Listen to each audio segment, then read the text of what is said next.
Salut à tous, c'est Lexmodic. Alors la semaine dernière c'était un petit peu compliqué pour vous pondre une vidéo de Parlons-en, d'ailleurs une vidéo tout court. Mais comme vous êtes cool, je me suis dit que j'allais quand même vous parler d'un véhicule qui m'a particulièrement parlé. Alors le petit détail, c'est que je ne voulais pas sortir la vidéo avant la présentation officielle du véhicule, quand bien même il y avait déjà des fuites sur internet. Comme j'ai déjà pu vous le dire lors de ma vidéo sur les scoops auto, que je vous invite à regarder ici, un minimum de respect pour la com du constructeur. Il s'agit donc du concept Mercedes-Maybach Ultimate Luxury. Et si ça ne vous dit rien, ne vous en faites pas, car moi aussi au début j'étais un petit peu...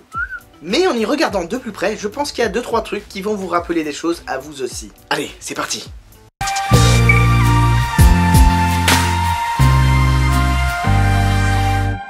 Alors on commence par un petit peu de prononciation. Maybach, en principe, ça se dit à l'allemande.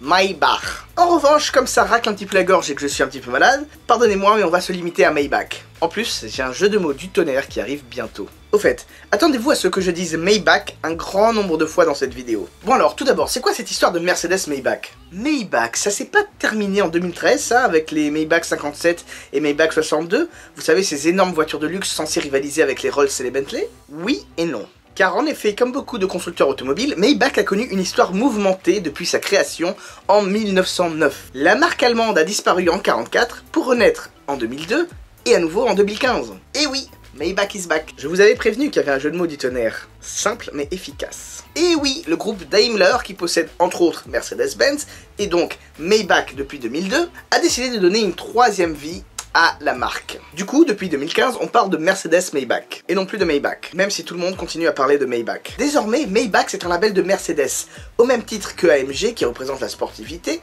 Maybach préfigure les modèles ultra luxueux, du genre S500 et S600, mais pas que. Bref, ça ressemble limite à un épisode de Parlons-en là. Donc abordons le vif du sujet. Ce dont je veux vous parler, c'est des concepts Maybach modernes, plus particulièrement du tout dernier. Après la sublime Maybach Exelero en 2015 et les Maybach Vision 6 coupé et cabriolet, respectivement en 2016 et 2017, qui sont d'ailleurs deux superbes concepts que j'ai eu l'immense privilège de voir, et bien Daimler nous sort aujourd'hui, en marge du salon de l'auto de Pékin 2018, la vision Mercedes-Maybach Ultimate Luxury. Alors, comment dire? Déjà, je trouve que le nom est ultra pompeux et à la limite du kitsch. Ultimate Luxury, le luxe ultime. Alors sur le naming, on est quand même à des années-lumière de la classe et de la sobriété, so-british, d'une Rolls-Royce ou d'une Bentley, où le seul nom suffit à évoquer le luxe. En tout cas, cette Ultimate Luxury est clairement un SUV. Enfin, c'est compliqué, car il y a clairement de l'ADN de berline là-dedans. Pour être franc, ça ressemble à une S600 qui aurait été surélevée. Bref, nous sommes donc face à un SUV ultra luxe. Encore une fois, il semblerait que Maybach souhaite marcher sur les plates-bandes de Rolls-Royce et son futur Cullinan, et de Bentley et son Bentayga. Avec tout le respect que je dois aux Maybach 57 et 62, ça ne leur a pas trop réussi par le passé. Là où Maybach se démarque un petit peu plus, c'est que pour le coup il s'agit d'un concept 100% électrique. Et là, ni Rolls ni Bentley n'ont franchi le pas, pour l'instant. Niveau autonomie, Daimler annonce 500 km grâce à une batterie de 80 kWh. Alors pour une brutasse pareille qui doit facilement peser plus de 2 tonnes, 500 km d'autonomie, c'est pas rien. Mais sinon, esthétiquement, ça vaut quoi? Déjà, personnellement, je trouve qu'il y a une certaine continuité avec les précédents concepts Maybach. Notamment avec la robe rouge que l'on a retrouvée pour la première fois sur le concept Vision 6 coupé. D'ailleurs, l'Ultimate Luxury s'en inspire grandement, je trouve. À commencer par la gigantesque calandre chromée. Aussi, il suffit de regarder cette espèce de split window à l'arrière. Alors, autant je trouve que ça marchait sur la Vision 6, autant là, c'est pas trop ma tasse de thé, pas trop mon délire.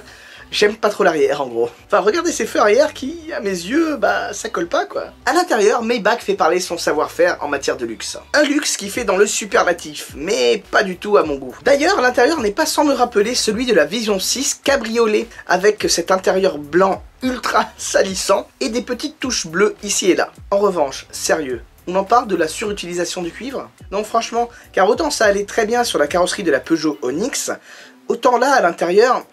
ça marche pas trop, je ne me l'explique pas. Un peu comme ce service de thé intégré au milieu du véhicule en fait. J'imagine que c'est car le véhicule est présenté en Chine et qu'il semble être réservé pour le marché chinois, donc pays qui a une riche histoire en matière de thé, j'imagine que c'est pour ça. Alors certes, il s'agit d'un concept et on est en droit de douter que le véhicule final ressemble à ça. Mais on est sur une voie. La bonne, je sais pas, et c'est pas à moi de le dire. En tout cas, la position de conduite semble être assez haute, limite plus haute que dans un SUV standard. Sous le capot, enfin, dans les 4 moteurs électriques, logés dans les roues, ils annoncent une puissance combinée de 750 chevaux. J'ai envie de dire que c'est dans la moyenne haute des bons gros SUV modernes et puissants, à la différence qu'il s'agit d'un modèle 100% électrique. En tout cas, l'avenir nous dira où Daimler souhaite se positionner avec ce Maybach Ultimate Luxury. D'aucuns disent que ce concept préfigure le remplacement du GLS. Personnellement, un peu comme le G650 Landaulet, je le vois bien faire cavalier seul dans son propre royaume. Vous en pensez quoi, vous, de ce modèle?